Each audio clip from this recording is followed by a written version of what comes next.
Hello, police station.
Sir, আমি আপনাকেই phone করতে যাচ্ছিলাম। তোমার আর কতক্ষণ লাগবে?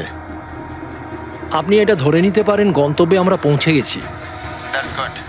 বলছো লোকের কাছাকাছি দেখতে পাচ্ছ? হ্যাঁ, দেখতে পাচ্ছি তো। Tendering and estimating department.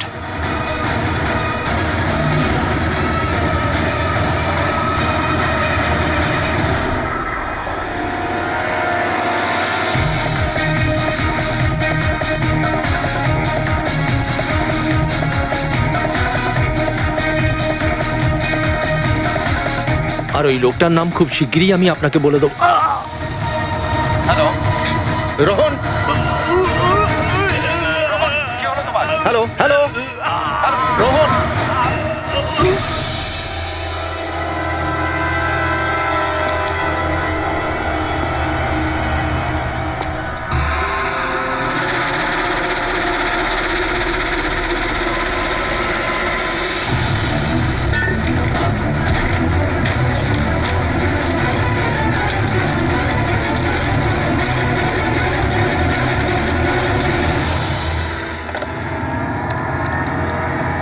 Hello, police station.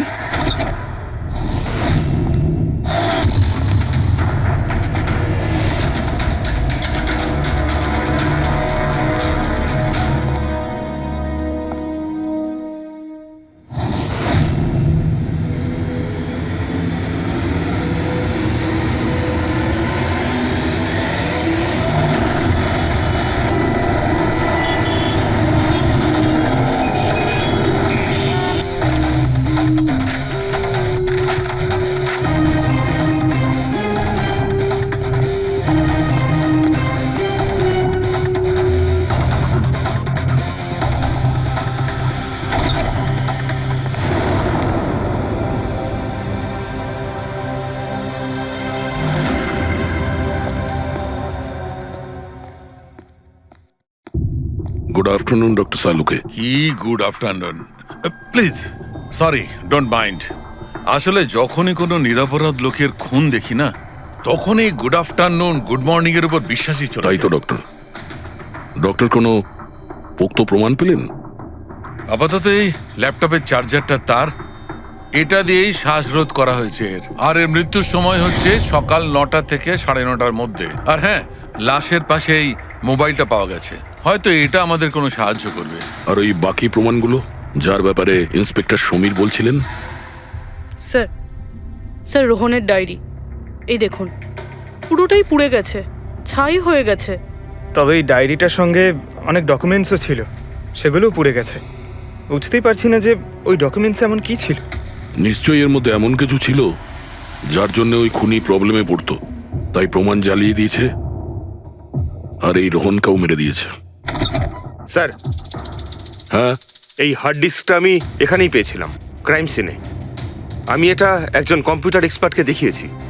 পুরোপুরি নষ্ট হয়ে গেছে, ডেটা রিকভার করা সম্ভবই নয়। খুনি প্রত্যেকটা প্রমাণকে খারাপ করে দিয়েছে। কোনো ব্যাপার না, কোথাও না কোথাও কিছু না কিছু প্রমাণ নিশ্চয়ই পাবো। পুরবি, স্যার। এই রোহনের ব্যাকগ্রাউন্ড চেক করেছো? হ্যাঁ স্যার। পুরো নাম রোহন কুমার। এ পুনেতে থাকে, এখানে মুম্বাইতে চাকরি করছিল, একাই থাকতো। আর এখানেই এই বাড়ি থেকেই কাজ করছিল। কি কাজ কি করতো? গোয়েন্দা ছিল। বড় বড় কোম্পানিতে যে লাখ লাখ টাকা জালিয়াতি হয় সেগুলোর তদন্ত করত। তাহলে তো অনেক শত্রুই আছে এই রোহনের। হ্যাঁ দয়া, আর ওই অনেকগুলো শত্রুর থেকে আসল খুনিটা কে সেটা হয়তো তোমাকে এইটা বলবে। কি এটা ডক্টর? এটা চুম্বক। চুম্বক? এর মধ্যে একজন দৌড়বীরের ছবিও আছে, কিন্তু এই চুম্বক রোহনের বডির মধ্যে কি করছিল? আমার মনে হচ্ছে হয়তো এটা খুনির হবে। ওর পকেটে ছিল, এদিক ওদিক করতে গিয়ে হয়তো এটা পড়ে গেছে। তাহলে তো এটা আঙুলের ছাপ থাকবে। না, একটাও নেই। একটাও নেই।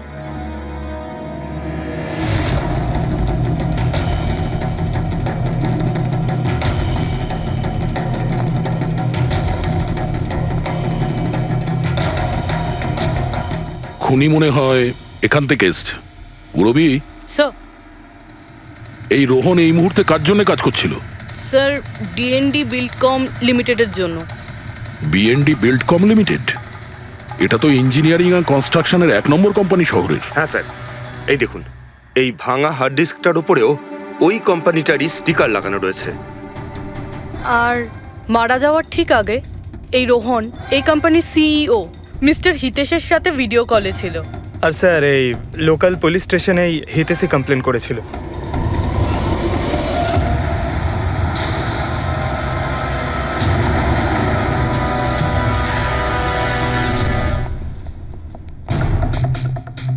এটা কি এত বড় অফিসে শুধুমাত্র একজনই লোক ছিল নাকি? মনে হচ্ছে স্যার ইন্ডিয়ার ম্যাচ দেখার জন্য সবাই বাড়ি চলে গেছে। আচ্ছা, আজকে ইন্ডিয়ার ম্যাচ আছে? স্কোরটা কি হলো? কোহলি সেঞ্চুরি করতে যাচ্ছে। কি বলছেন স্যার? আপনি কি করে জানলেন? বাইরে ওয়াচম্যান কমেন্ট্রি শুনছিল। ও। ইনভেস্টিগেশন করতে এসেছি, চোখ কান খোলা রাখতে হবে। স্যার, হিতেশের cabin. Mister Hitesh, hi, CID. Please বসুন। আমি আপনাদেরই অপেক্ষায় ছিলাম। শুরু থেকে বলুন সবকিছু। 6 মাস আগে আমি রোহনকে কাজে রাখি। গত 5 বছর ধরে আমাদের কোম্পানিতে যে লোকসান হচ্ছে তা আগে কখনো হয়নি। কি ধরনের ক্ষতি? লোকসানের লিস্ট তো বলে শেষ করা যাবে না। যে টেন্ডারগুলো আমাদের কোম্পানির পাওয়া উচিত ছিল সেগুলো হাত থেকে বেরিয়ে যাচ্ছিল। এই দেখুন, 1100 কোটির রিফাইন্ডিং কন্ট্রাক্ট, 37 কোটির রেলওয়ে কন্ট্রাক্ট, আর 800 কোটির পাওয়ার ট্রান্সমিশন কন্ট্রাক্ট। এটাও তো হতে পারে যে যে সমস্ত কোম্পানি এই কন্ট্রাক্টটা পেয়েছে ওরা আপনার থেকে কম কোট দিয়েছে। সেটাই তো আমি বলতে চাইছি স্যার। যদি অন্য অন্য কোম্পানি এই টেন্ডার পেত তাহলে ব্যাপারটা অন্য ছিল, কিন্তু এই সমস্ত কন্ট্রাক্ট একটা মাত্র কোম্পানিই পেয়েছে। আর সবচেয়ে বড় কথা হলো তাদের অ্যামাউন্ট আমাদের দেওয়া অ্যামাউন্টের থেকে মাত্র 1000 টাকা কম। শুধুমাত্র 1000 টাকা কম? কোন কোম্পানি এটা? XPL infrastructure. XPL infrastructure? তাহলে আপনার মনে হচ্ছে যে আপনার কোম্পানিতে এমন কেউ বেইমান আছে যে স্যালারি আপনার থেকে নেয় কিন্তু কাজ এক্সপিএল এর জন্য করে? 100% কেউ না কেউ তো অবশ্যই আছে। আর রোহন ওই লোকটার খুব কাছাকাছি পৌঁছে গিয়েছিল। ওর লাস্ট ফোন কলে আমায় এটাও বলেছিল যে সেই বেইমান এস্টিমেটিং অ্যান্ড টেন্ডিং ডিপার্টমেন্টের লোক। আচ্ছা, এই ক্রাইম সিন থেকে আমরা এই ড্যামেজড হার্ড ডিস্কটা পেয়েছি। কি আছে এর ভেতরে? স্যার, এটা আমাদের কোম্পানির গত 5 বছরের CCTV footage, call logs, emails, আমাদের কোম্পানিতে কত এমপ্লয়িজ আছে, সমস্ত ইনফরমেশন এতে ছিল। তাহলে এর কপি নিশ্চয়ই আছে আপনার কাছে? আগে হ্যাঁ আছে। আমরা ওটা আমাদের সঙ্গে নিয়ে যাব। শিওর।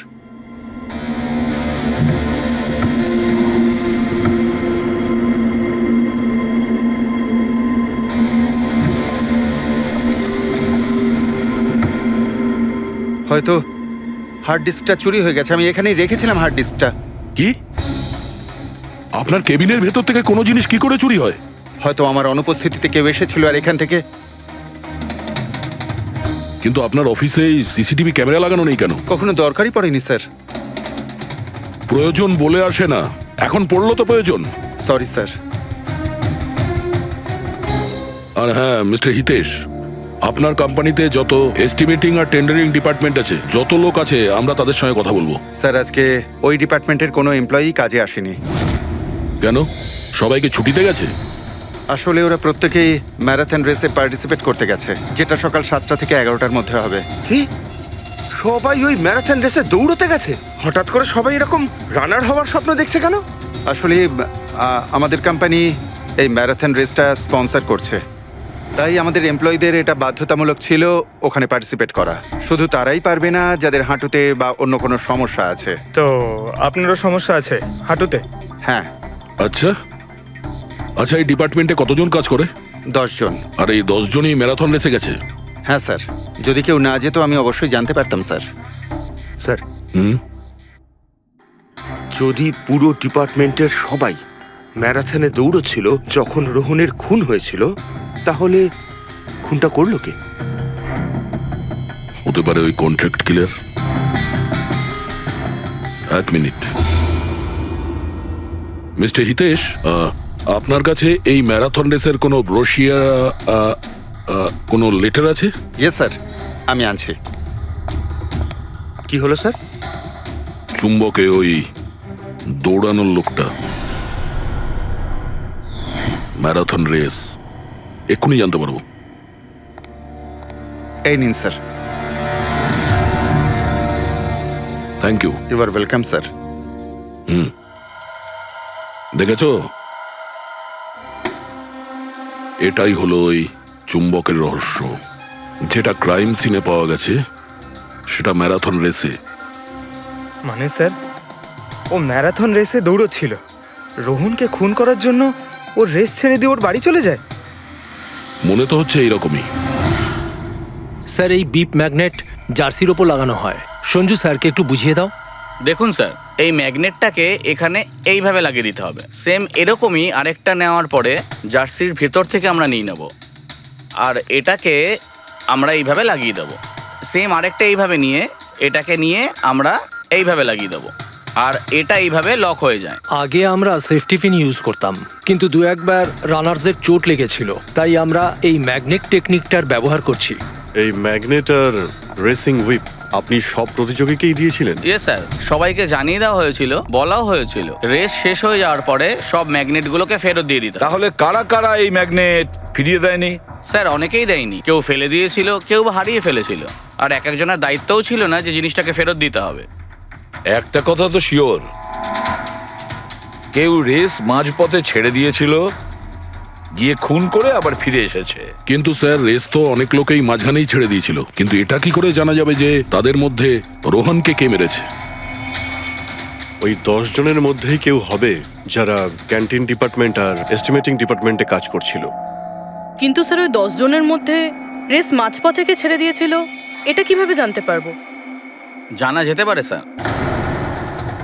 কি করে? স্যার, আমরা প্রত্যেকটা প্রতিযোগীর মাথায় গোপ্রো ক্যামেরা লাগিয়েছিলাম, আর সেটা থেকে জানা যেতে পারে কে মাঝপথে ছেড়ে দিয়েছিল। ওয়ান্ডারফুল।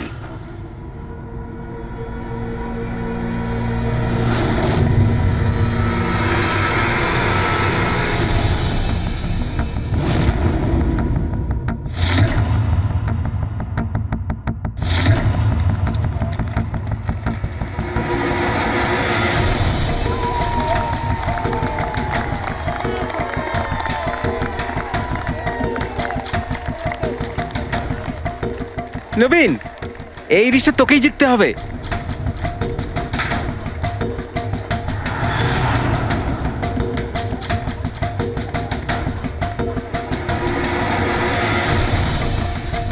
রান।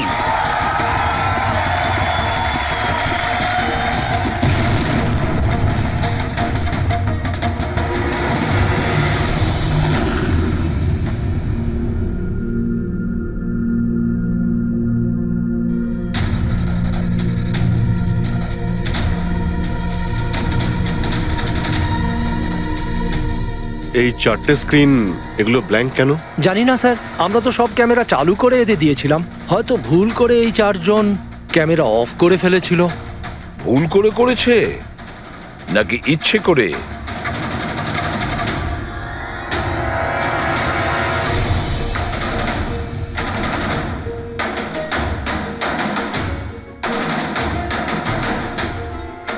এদের মোটিভটা কি বুঝে উঠতে পারছি না। এরা কি করতে চাইছিল? কি কুনাল, একটা ক্যামেরা ভাঙা, একটা ক্যামেরায় মাটি লেগে আছে, এই 4টে ক্যামেরা ব্ল্যাঙ্ক, সেটা কেন? জানি না স্যার, ওইসব জানি না নিয়ে বললে হবে না। এই সব কটা ক্যামেরা 10-এ 10 আমার চাই। স্যার এই 3টে ক্যামেরা একদম ঠিক ছিল স্যার। এমপ্লয় 1, এমপ্লয় 2 আর এমপ্লয় 3। তার মানে এই 3টে ক্যামেরায় কোনো টেকনিক্যাল প্রবলেম ছিল না।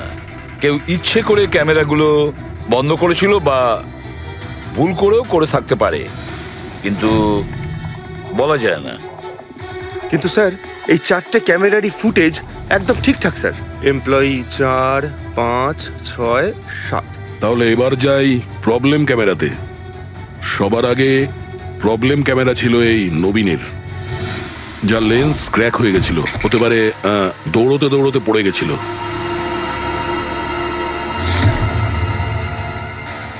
হ্যাঁ, আর স্যার দ্বিতীয় প্রবলেমের ক্যামেরা মুক্তিরটা, যে রেসের মাঝখানে দাঁড়িয়ে নিজের জুতোর ফিতে বাজছিল। হ্যাঁ, তারপরে ফিতে বাঁধার পরে ওই হাতটাই নিজের লেন্সে লাগায় আর লেন্সে সমস্ত পিকচারটাই ঝাপসা হয়ে যায়। কিন্তু স্যার এই মাটি ইচ্ছে করে লাগিয়েছে নাকি ভুল করে?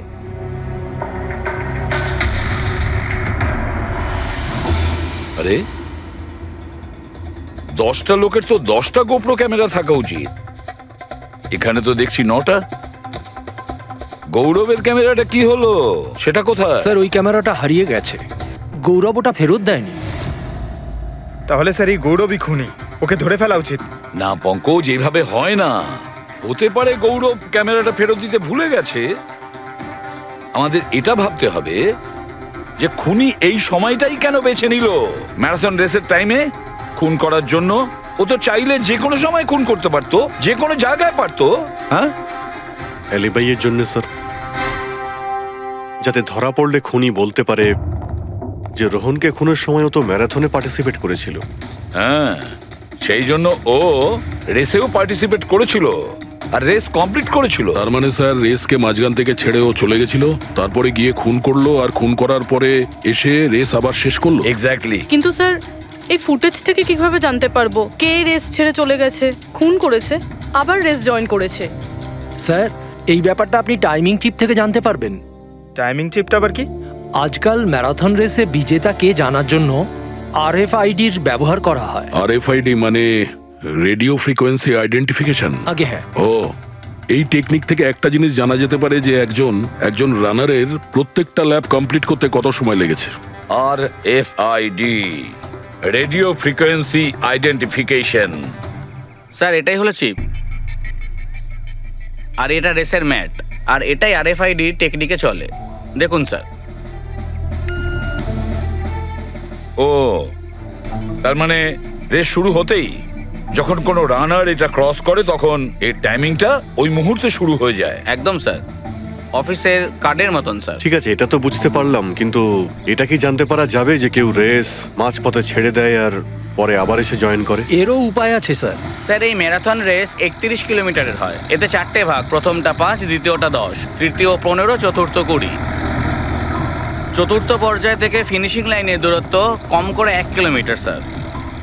তার মানে সব মিলিয়ে 6টা প্যাড, স্টার্টিং লাইনের প্রথম প্যাড আর ফিনিশিং লাইনের 6 নম্বর প্যাড, মাঝখানে 4টে থাকছে, 4টে ধাপ, 4টে প্যাড। যখন কোনো প্রতিযোগীর পা ওই প্যাডের মধ্যে পড়ে তখন আমরা বুঝতে পারি ওই রানার কত টাইমটা নিয়েছে। তাহলে কে রেস মাঝপথে ছেড়েছিল আর কে ছেড়ে যায়নি এটা জানা গেলে এটাও জানা যাবে যে একটা ধাপ থেকে আরেকটা ধাপে যাওয়ার সময় কোন রানারের সব থেকে বেশি সময় লেগেছিল। সবকটারই টাইমিংটা চেক করতে হবে। জানা তো যাবে সে কে যে মাঝপথে রেস ছেড়ে আবার জয়েন করেছে। পুরবি,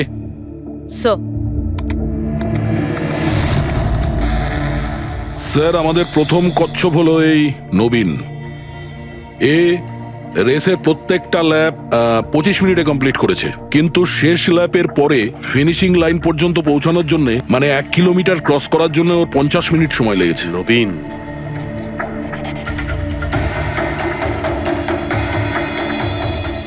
আর স্যার এই মুক্তি, এর টাইম তো রেকর্ডই হয়নি। 15 থেকে 20 কিলোমিটারের মাঝের ধাপ। তাহলে এ হলো দ্বিতীয় সাসপেক্ট।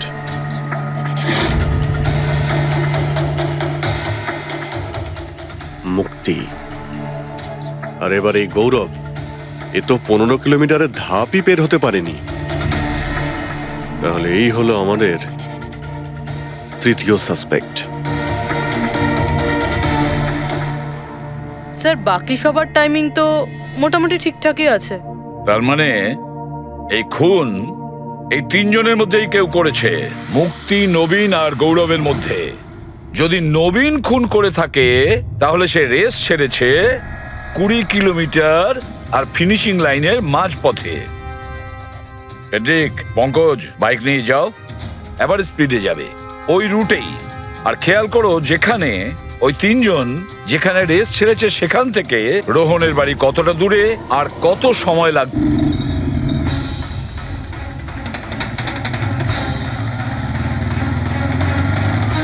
পনেরো কিলোমিটারের মাঠ থেকে আসছি স্যার, এটা 10 কিলোমিটার। হ্যাঁ, মুক্তি বোধহয় এখানেই কোথাও দাঁড়িয়েছিল, 10 আর 15 কিলোমিটারের মার্কের মাঝখানে। এই আমি স্টপ ওয়াচটা অন করলাম আর আমি চললাম রোহনের বাড়ি। থাম পঙ্কজ, এই রাস্তাটা দিয়ে। এই রাস্তা দিয়ে? হ্যাঁ, এই রাস্তাটা। চলুন। আরে আস্তে চালা না। হ্যাঁ। আরে,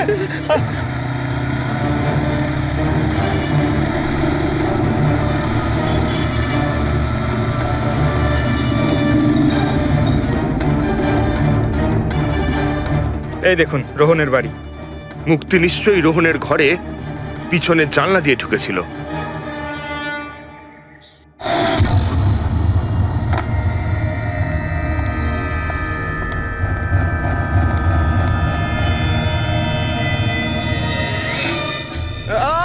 আরে অ্যাক্টিং করতে বলেছিলাম। থাম।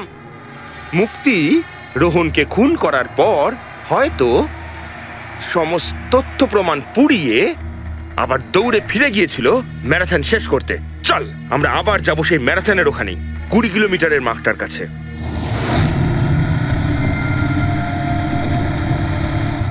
স্টপ ওয়াচের টাইম দেখে নিন স্যার। 26 মিনিট।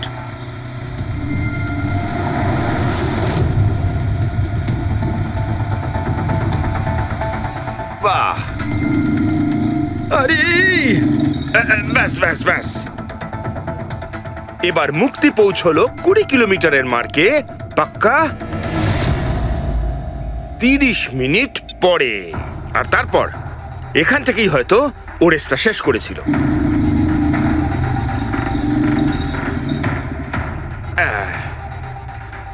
এবার শোন, গৌরব যদি খুন করে থাকে তাহলে ও রেসটা এখানেই ছেড়েছিল, 10 আর 15 কিলোমিটার মার্কের মাঝামাঝি।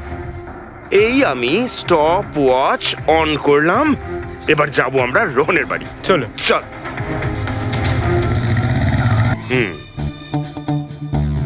হ্যাঁ, একদম পুরো বিশ্বাস আছে আমার। Excuse me. এই ছাড় ছাড় ছাড় ছাড়, আরে আরে আরে মরে যাবো তো। চল।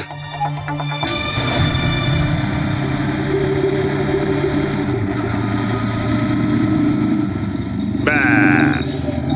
একটু দাঁড়ান, আমি বুঝতে পেরেছি, আমি বলছি। এই গৌরব রোহনের বাড়ি থেকে 15 থেকে 20 কিলোমিটার দূরে রেসে আবার জয়েন করেছিল, তাই না? শাবাশ, হ্যাঁ। আমার সাথে থেকে থেকে তোরও তো বুদ্ধি খুলে গেছে। আর এই সব কিছু করতে গৌরবের টাইম লেগেছিল পুরো 27 মিনিট। এবার দেখা যাক নবীনের কত লেগেছিল। এবার যদি নবীন খুন করে থাকে তাহলে ও নিশ্চয়ই এখান থেকে গেছিল যেখানে ও পড়ে গেছিল। এই আমি স্টপ ওয়াচ অন করলাম। এবার যাওয়া যাক রোহনের বাড়ি। চল। চলুন স্যার। ওকে পঙ্কজ, 3 জন রোহনের সাথে এরকমই কিছু করেছিল। ব্যাস, রোহনকে খুন করে নবীন এইখানে এসে পৌঁছেছিল ফিনিশিং লাইনের সামনে, যেখানে ও ক্যামেরাটা দ্বিতীয়বারের জন্য সরিয়েছিল। আর এই সব কিছু করতে ওর লেগেছিল হয়তো 48 মিনিট। স্যার, হ্যাঁ, জানতে পেরেছি 3 জনের কত সময় লেগেছিল। আচ্ছা তাহলে বলো মুক্তির কত সময় লেগেছিল? মুক্তির লেগেছিল 30 মিনিট। আর টাইমিং চিপ অনুযায়ী 39 মিনিট লেট ছিল। আর গৌরব? গৌরবের 27 মিনিট। আরও ম্যারাথন রেস থেকে নিখোঁজ ছিল 24 মিনিটের জন্য। নবীনের লেগেছিল 48 মিনিট রোহনের বাড়ি গিয়ে ওকে খুন করে ফিরে আসতে। আর টাইমিং চিপ অনুযায়ী এই নবীন 50 মিনিট লেট ছিল। হ্যাঁ, আমাদের খুনি এই তিনজনের মধ্যেই কেউ হবে, নবীন, গৌরব আর মুক্তির মধ্যে।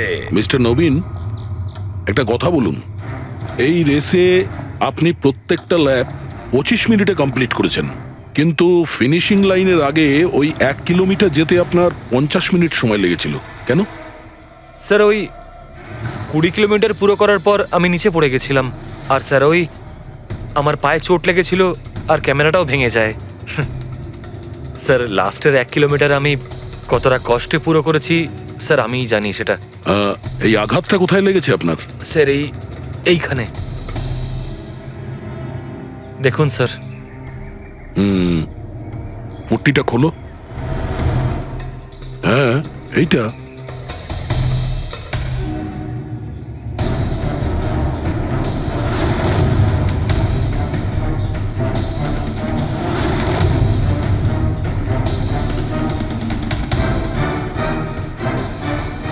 স্যার এবার আপনার বিশ্বাস হয়েছে যে আমি কোনো দোষ করিনি? নির্দোষ যদি হও, এত ঘাবড়ে যাচ্ছ কেন? ঘাম হচ্ছে, অনেকটা নার্ভাস লাগছো তুমি। হ্যাঁ, মাটি কেন লাগিয়েছিলে ক্যামেরাতে?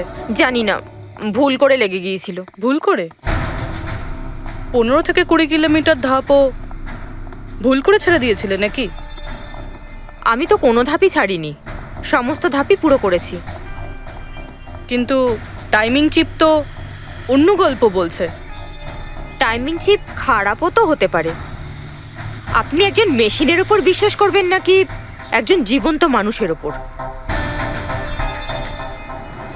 আচ্ছা, তোমার গোপ্রো ক্যামেরাটা কোথায় গেল? তুমি তো ওদের ওটা ফেরত দাওনি।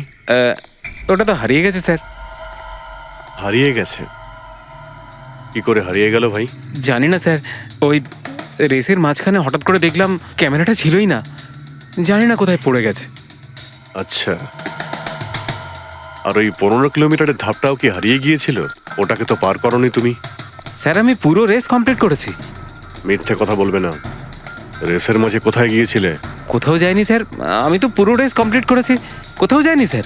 আচ্ছা স্যার মনে হচ্ছে নবীনই, কারণ আমি যখন ওকে জিজ্ঞাসাবাদ করছিলাম তখন ওর মুখ একদম ফ্যাকাশে হয়ে গেছিল, হাত পা কাঁপছিল ওর। এই গৌরবও কম নয়, ও বললো জানি না কি করে ক্যামেরাটা হারিয়ে গেছে। আরে এত বড় একটা ক্যামেরা পড়ে গেলে সেটা কেউ জানতে পারবে না স্যার। বস, তোমার কথাটা ঠিকই, কিন্তু নবীনের একটু আঘাত লেগেছে না? হ্যাঁ স্যার, আঘাত তো ওর লেগেছে। স্যার আমার মনে হচ্ছে ও মিথ্যে কথা বলছে। স্যার আমার মনে হচ্ছে মুক্তি মিথ্যে বলছে। ও জেনে শুনেই ক্যামেরায় মাটি লাগিয়েছিল, কারণ নিশ্চয়ই এমন কিছু আছে যেটা ও আমাদের থেকে লুকোতে চাইছে। হ্যাঁ, এটাও হতে পারে, কারণ ক্যামেরায় যদি ভুল করে মাটি লেগে যেত তাহলে আরো সবার ক্যামেরাতে লাগতে পারতো ভুল করে। গোলমাল আছে, এই তিনজনের মধ্যে কোনো না কোনো গোলমাল তো নিশ্চয়ই আছে। খুনি এই তিনজনের মধ্যেই কেউ একজন। নবীন, আমাকে ওই জায়গাটা দেখাও যেখানে তুমি এক্স্যাক্টলি পড়েছিলে। কিভাবে পড়েছিলে? আসুন স্যার, কিন্তু স্যার আমার পায়ে খুব ব্যথা আছে, আপনি একটু সাহায্য হ্যাঁ, করবেন আমাকে? নিশ্চয়ই নিশ্চয়ই, এসো।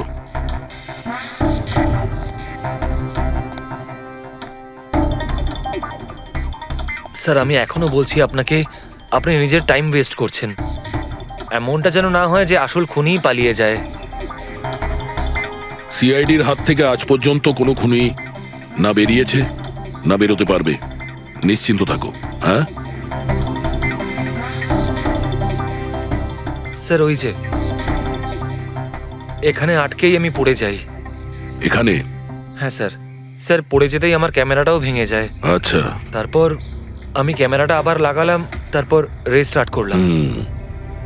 প্রচুর ব্যথা নিয়ে তুমি এই রেসটা ফিনিশ করেছো। হ্যাঁ স্যার, এখনো খুব ব্যথা। তুমি পড়েছিলে এইখানে, এই জায়গাটায়? হ্যাঁ স্যার, খুব ক্লান্ত হয়ে গেছিলাম তো, তাই খেয়াল করিনি আর পা আটকে নিচে পড়ে যাই। আচ্ছা, রেস ফিনিশ করার আগে তুমি দ্বিতীয়বার ওই ক্যামেরাটাকে সরিয়ে দিয়েছিলে কেন? আচ্ছা, ওটা তো স্যার খুব গরম লাগছিল তো, তাই মুখটা ধোয়ার জন্য আমি ক্যামেরাটা খুলে ফেলেছিলাম, কিন্তু কিছুক্ষণ পরেই আমি আবার ক্যামেরাটা লাগিয়ে নিই। রেস তো আমি তারপরেই কমপ্লিট করেছিলাম। হ্যাঁ ঠিক আছে, চলো। স্যার কিছু তো বলুন, আমরা যাচ্ছি কোথায় আসলে? তোমার হারিয়ে যাওয়া ক্যামেরা খুঁজতে। স্যার কিন্তু এত বড় জায়গাতে আমরা খুঁজবো কি করে ওই ক্যামেরাটা? প্রত্যেক ক্যামেরাতে একটা চিপ লাগানো আছে, আর এই ম্যাপ বলছে তোমার ক্যামেরা এইদিকেই আছে।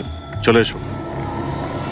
ম্যাম, আমি সত্যি কথাই বলছি। সত্যি তো এটাই, তুমি 10-15 কিলোমিটারের মাঝে রেস ছেড়ে দিয়েছিলে আর তারপরে রোহনকে মেরে দিয়ে এখানে চলে এলে, এই 20 কিলোমিটারের মার্কে চলে এলে, কারণ তুমি তো জানতে এখান থেকে তোমাকে কোনো খেলোয়াড় দেখতে পাবে না।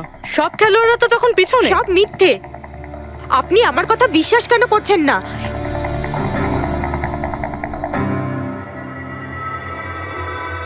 কি কি খুঁজছো? আমি কিছু তো না। কিছু আছে ওখানে? না, কিছু না। আচ্ছা, ওই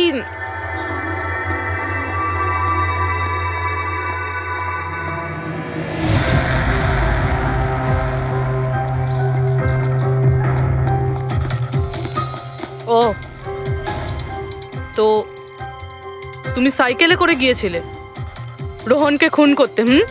আমি সত্যিই জানি না যে এই সাইকেলটা কার। তাই এক্ষুনি সব জানা যাবে যখন তোমার আঙুলের ছাপ এই সাইকেলে পাওয়া যাবে। হ্যাঁ ম্যাম, প্লিজ। হ্যাঁ,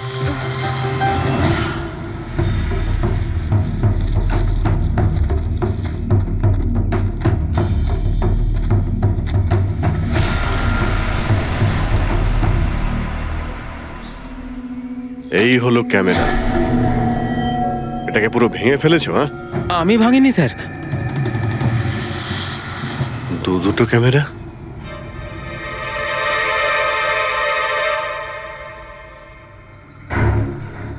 এই ক্যামেরাটা আবার কার? স্যার স্যার সরি, আমি আপনাকে মিথ্যে বলেছি স্যার, কিন্তু আমি আপনাকে সব সত্যি কথা বলে দিচ্ছি স্যার। বলো, তাহলে সত্যি বলার মুড হয়েছে তোমার? বলো। আসলে আমি এই জঙ্গলে না ড্রাগস নিতে এসেছিলাম, ওই গায়ের জোর বানানোর ড্রাগস, যাতে আমার গায়ে শক্তি আসে আর আমি জোরে দৌড়ে এই রেসটা জিতে যেতে পারি। সেই জন্যই আমি ক্যামেরাটা ভেঙে দিয়েছিলাম।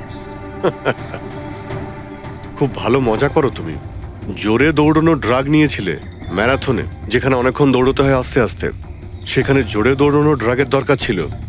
মজা করছো? হ্যাঁ, এটা কার ক্যামেরা? আমি জানি না স্যার। কোনো ব্যাপার না, সব জানতে পেরে যাব। আমি অপরাধ করেছি, কিন্তু ওটা নয় যেটা আপনি ভাবছেন। আমি রোহনকে মারিনি। আমার দোষ শুধু এটুকুই যে আমি এই রেসটা জেতার জন্য একটু চালাকি করেছিলাম। বুঝলাম না, কি করেছো তুমি? আমি জানতাম না যে টাইমিং চিপ প্রত্যেক ধাপে রানারের টাইম নোট করবে। আমি ভেবেছিলাম শুধু রেসের প্রথমে আর শেষে টাইম ক্যালকুলেট হবে, আর তাই 10 কিলোমিটার পর্যন্ত এসে ক্যামেরায় মাটি লাগিয়ে দিয়েছিলাম আর ওখান থেকে সাইকেল নিয়েছিলাম।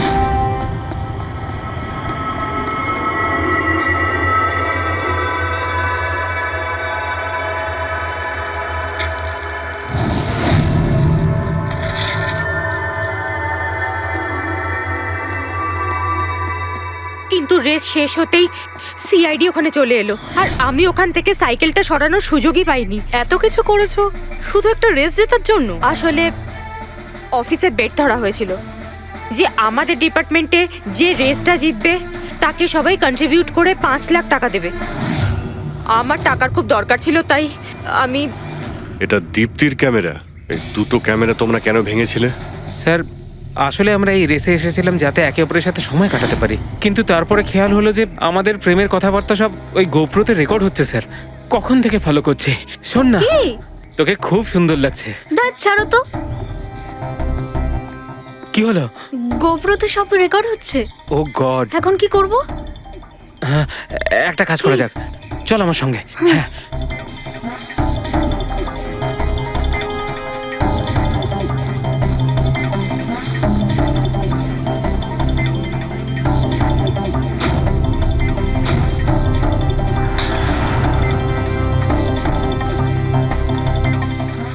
আরে তোমরা তো অদ্ভুত কাজ করেছো।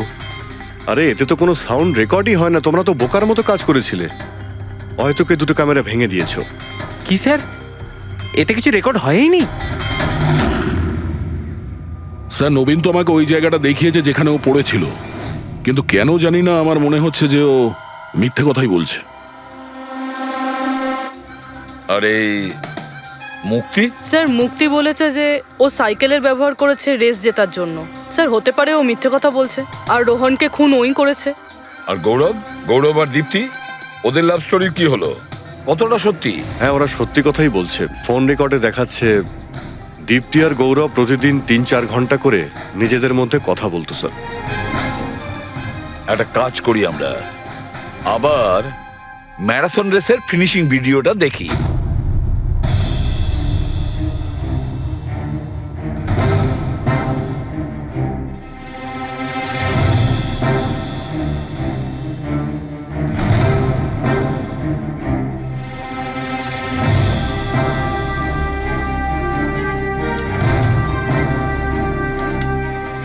তার মানে গৌরবের ঠিক পরেই এই দীপ্তি ঢুকেছিল, দুজন একসঙ্গেই ছিল।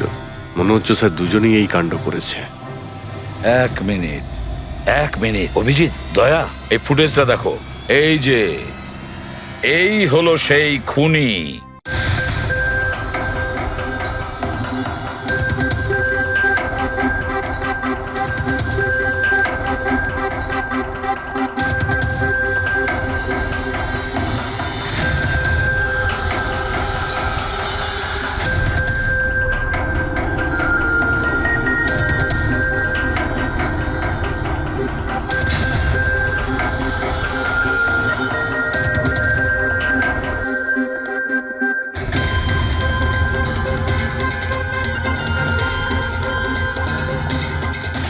স্যার, আমাদের এখানে কেন ডাকা হয়েছে? খুনির নাম বলবার জন্য। স্যার সত্যি খুনি ধরা পড়েছে? তাহলে বলুন না স্যার, কে খুনি? আরে বলবো, একটু ধৈর্য ধরো। মুক্তি, 5 লাখ টাকার জন্য তুমি বেইমানি করেছো। 5 লাখ টাকার জন্য। আর গৌরব, তুমি তো তোমার ভালোবাসা লুকোনোর জন্য বেইমানি করেছো। আর নবীন, তুমি চলো, তোমাকে আবার দেখাচ্ছি, রেসের একটা পার্ট দেখাচ্ছি। খুব ভালো করে দেখো আর বলো কোথায় ভুল আছে, বলো।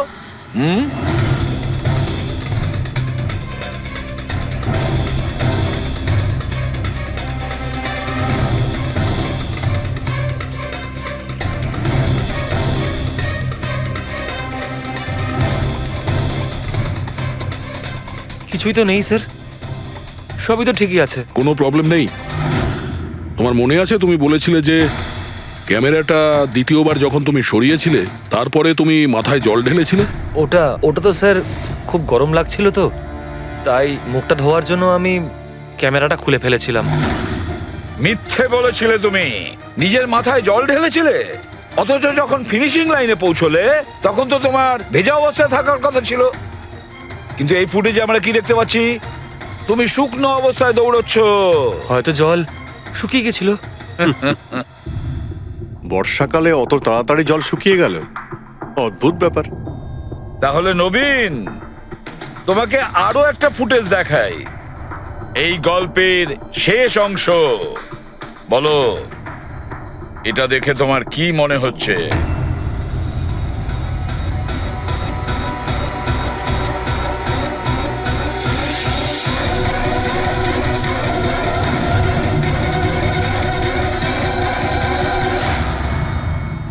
কি নবীন, এই ফুটেজে তোমার মুখটা কেমন চেঞ্জ লাগছে না? হ্যাঁ, অন্যরকম তো দেখাবেই, কারণ এই মুখটা নবীনের নয়, ওর ভাই প্রবীণের।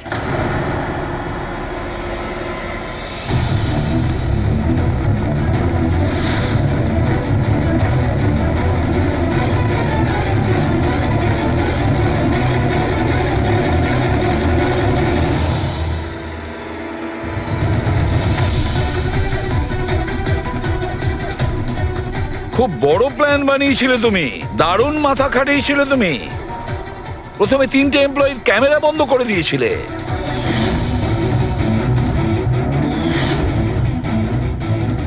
আর তারপরে নিজের গোপ্রো ক্যামেরা নিচে ফেলে দিয়েছিলে যাতে লেন্সটা ভেঙে যায়। আর তারপর নবীন নিজের ক্যামেরাটাকে খুলে পরিয়ে দিল নিজের ভাইকে, মানে প্রবীণকে।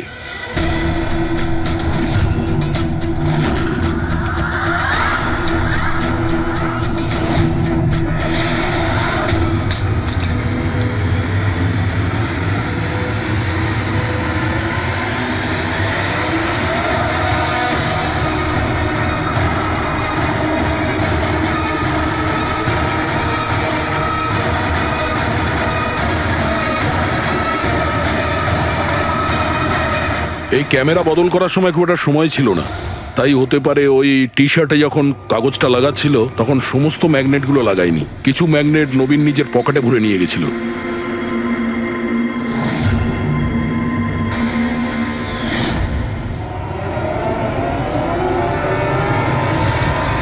নবীন রেস ছেড়ে বেরিয়ে যায় রেইনকোট পরে আর পৌঁছে যায় রোহনকে খুন করার জন্য। কিন্তু ও কি করে জানবে যে রোহনকে মারার সময় ম্যারাথন রেসের ওই ম্যাগনেটই ওকে ফাঁসিয়ে দেবে?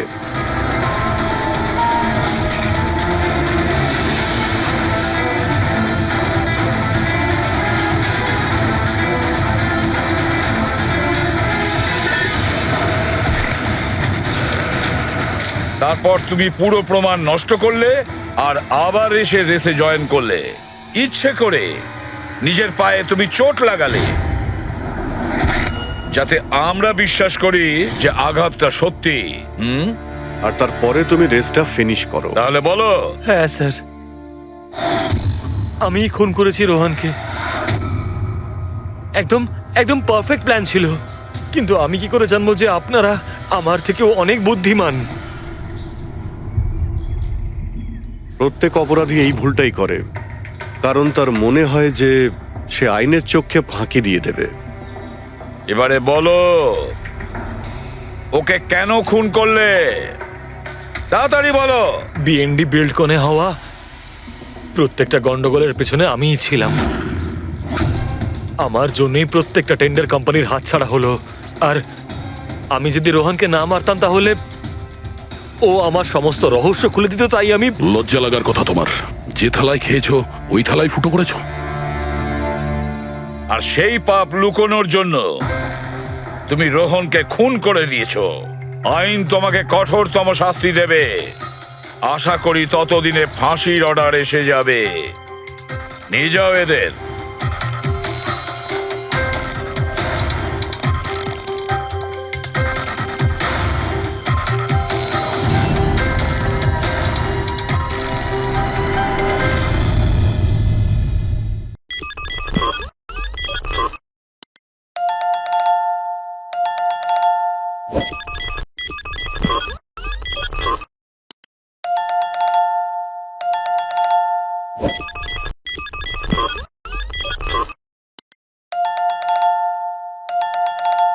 you